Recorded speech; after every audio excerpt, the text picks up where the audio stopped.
지금 현재 공수처에 외압이 들어온다거나 이런 거는 현재 없습니까? 어떻습니까? 어마어마한 외압이 있다는 이야기는 들립니다. 그게 이제 구체적으로 어떤 공수처 외압이 내부에서. 예. 뭐 예를 들어서 지금 제일 공수처 사부에 대한 외압이라 그러면은 수사 기밀이 외부로 새는 정보 누설을 막겠다는 거죠. 예. 그런데 공수처 사부가 일견 지금까지 좀 다소 언론 플레이를 한 것도 사실이에요. 왜냐하면 너무 고립돼 있다 보니까. 예. 그래서 일단은 이런 부분에 대해 가지고는 좀 바깥에 조금 뭐 우군화가 필요했던 것 같고 이러다 보니까 참으로 뭐 고립된 처지에서 고립무원 처지에서 하다 보니까 일부 바깥에 도움을 청한 게 바로 여러 정보가 나오게 된 배경인데 이런 부분을 이제 차단하고 나서는 것이죠. 예. 그러면서 주변 감시가 시작되고 이런 건데 제가 오늘 아주 황당하고 어이가 없는 건 추경호 원내대표입니다. 네.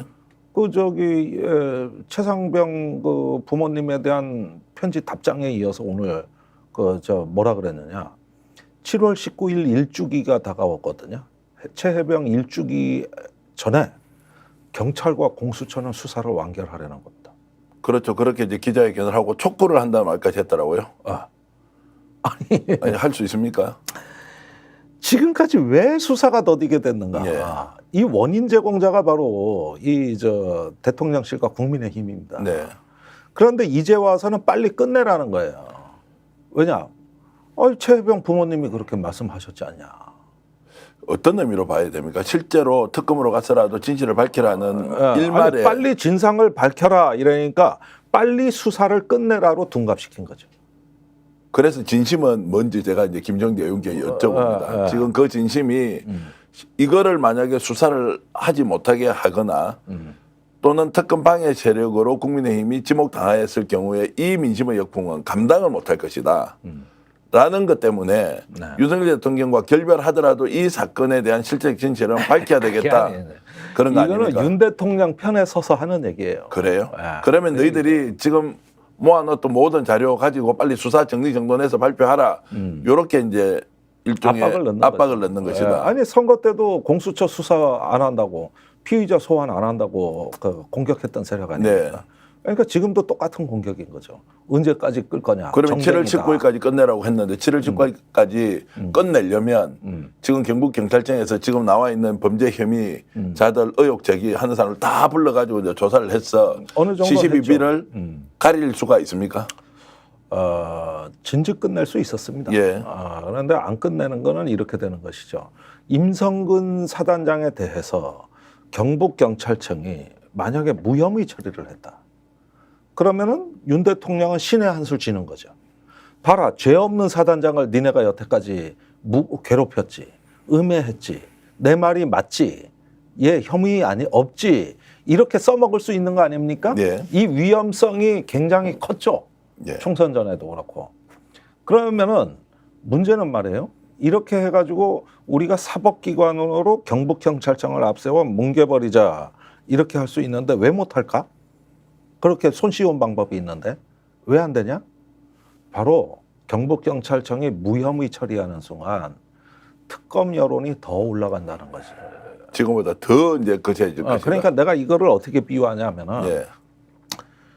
내가 화장실에 앉아 있어. 그런데 5만 군데 막 비켜놔가지고 지저분하게 됐어. 예. 그런데 밖에서 사람들이 줄 서가지고 빨리 나오라고 노크를 하는 거예요. 예. 나가면 창피해. 예. 계속 앉아 있자니 원성을 들어. 요 처지요. 이러지도 저러지도 못하는 상황이다. 나가지도 못하고 그렇다고 해가지고 계속 버틸 수도 없고 요 상황이 된 거죠. 만약에 임성근 사단장을 무혐의 처리하면은 욕 바가지로 얻어먹고 저래니까 특검해야 돼. 그나마 이 소리를 들을 수가 있고. 그나마 양심은 있네요. 무혐의 처리를 아니죠. 이건 대통령실의 고민이죠. 예. 그러니까 야 이러지도 저러지도 못하고 1년이 다 돼가도록 수사 발표 못하고 경북경찰청은 어떤 식으로든 결론은 내야 될 건데 내긴 내야 되는데 어떻게 냅니까? 그 이러지도 저러지도 못하는 건데 일말의 양심이 그래도 남아 있어서 일말이야 있죠. 예. 그거 갖고 안 되니까 문제지. 자, 그렇게 해서 이제 지금 특검 분위기가 이제 점점점 높아지고 있고 공수처 질문을 드렸는데 공수처가 이 어려운 상황에서도 피사실 공표라는 그런 좀 무리수를 두면서도 고립에서 벗어나고 네. 여론을 또 확장시키는 계기가 됐고 그렇습니다. 그리고 모든 언론, 절대 다수의 언론이 이 문제에 대해서 이제 관심을 갖게 됐고 어저께 저는 일종의 서모킹건처럼 최상병 어머니가 썼던 편지 읽어보셨죠? 네. 저는 2번을 못 읽어보겠더라고요. 그래서 오늘 방송 들어오기 전에 다시 읽었습니다. 왜 그렇게 눈물이 납니까? 그걸 보면. 본인도 많이 울었다고. 아예 그 최상병을 이제 그 가지려고 애를 쓸 때도 이렇게 장시간 이동하면서 많이 울었다. 네, 예. 그러니까 아이를 가질 때도 울었고 또 하늘나라로 갔을 때도 울었고 거기에다 허구한 날 이걸 갖고 이제 여야가 싸우고 진실규명은 더 멀어지고 이럴 때 1차, 2차를 넘어 N차 가해를 여러 번 당했기 때문에 네. 내가 보기에는 아주 처절한 약자의 입장에서 쓴 호소문이에요. 호소문입니다. 일종의 어떤 살려달라는 그 탄원이거든요. 제가 이제 그 편지를 보니까 이게 대한민국 국민으로서도 부끄럽고 이런 문제 하나를 해결 못하는 대한민국 그리고 거대한 범죄 집단이 사건을 조작해서 자신들에게 유리한 것이 아니라 정상적으로 수사하는 사람을 감옥에 넣고 자기들이 아무것도 아닌 것처럼 파렴치범처럼 저렇게 나돌아다니고 있는 것을 제재하지도 못하고 진상규명도 하지 못하고 범죄자들을 처벌하지도 못하는 이 나라를 과연 우리가 국민으로서 살 수 있느냐 이 생각에 자, 여러 번 이걸 들던데 보셔야 돼요. 이 호소문을 국민의힘은 이게 바로 특검 반대 입장이다 하면서 악의적으로 우려먹었습니다. 악의적으로 이용했어요. 그리고 7월 19일까지 수사를 사실상 중지하자는 여론몰이로 가고 있습니다. 네. 나는 이거에 대해서 민주당이 일일이 반박을 안 한 건 잘했다고 봐요. 네. 그러면 진짜 정쟁이 되는 건데 이런 어떤 편지를 갖고 정쟁하지 말아야지. 그건 인간의 양심인 거거든요. 근데 국민의힘이 더 다급한 거예요. 이런 편지 하나도 자의적으로 해석하고 방탄용으로 써먹어야 된다는 그 절박성은 국민의힘이 훨씬 강한 거예요. 그러니까 시궁창에 들어가야 할 그 수준 낮은 정쟁거리를 어머니의 절절한 하지 호소를 말라는 걸 하는 거예요. 그러니까요. 하지 그걸 말아달라는 가지고 걸 다시 하는 정쟁수단으로 거예요. 이제 쓰고 있으니. 정쟁으로 삼지 말아달라는 걸 하는 거예요. 그만큼 국민의힘은 분별력이 떨어져 가지고 얼마나 급했으면 이 부분에 대해 가지고 분별력을 발휘할 수가 없어요. 지금 심각한 거지 그 동네. 시청자 여러분 많은 분들이 최상병 어머니의 편지를 읽어보셨겠지만 혹시 못 보신 분은 인터넷으로 검색하면 최상병 어머니 편지라고 하면은 다 나와 있습니다. 이분이 손편지를 쓴 것도 아니고요. 왜냐 그러면 감정을 더 북돋을 수 있을 것이라 생각하고 그냥 타이핑을 해서 올린 글이 있는데요. 여러분들 한번 읽어보십시오. 그 내용이 어떻게 해서 특정 정파나 정쟁의 수단으로 또는 누구에게 유리하고 불리하고 이런 게 아무것도 없습니다. 정말로 진실을 밝혀야 한다. 왜 우리 아들이 이렇게 죽어가야 되는지 1년이 다 됐는데 아무도 밝혀주는 사람이 없느냐고 호소하고 있습니다. 지옥 같은 삶을 살고 있는 이 어머니의 마음. 여러분 읽어보시면 정말로 우리가 최상병과 관련돼서 최소한의 국민적 양심을 갖고 있다면 어떻게 해야 되는지 다 함께 생각할 수 있는 것이니 꼭 읽어보시고 그래서 우리가 세워야 될 나라가 어떤 나라인지 다시 한 번 더 생각해야 하고요. 이 사건과 관련된 조작범들 그리고 그것을 마치 사실처럼 만들어가는 범죄자들을 반드시 일벌백계해야만 한다. 이런 말씀을 한 번 더 드리면서 좀 다른 질문으로 좀 넘어가 보겠습니다. 네. 자, 1년 정도 이렇게 갔으면 이제 해병대의 내부 분위기는 요즘 어떻습니까?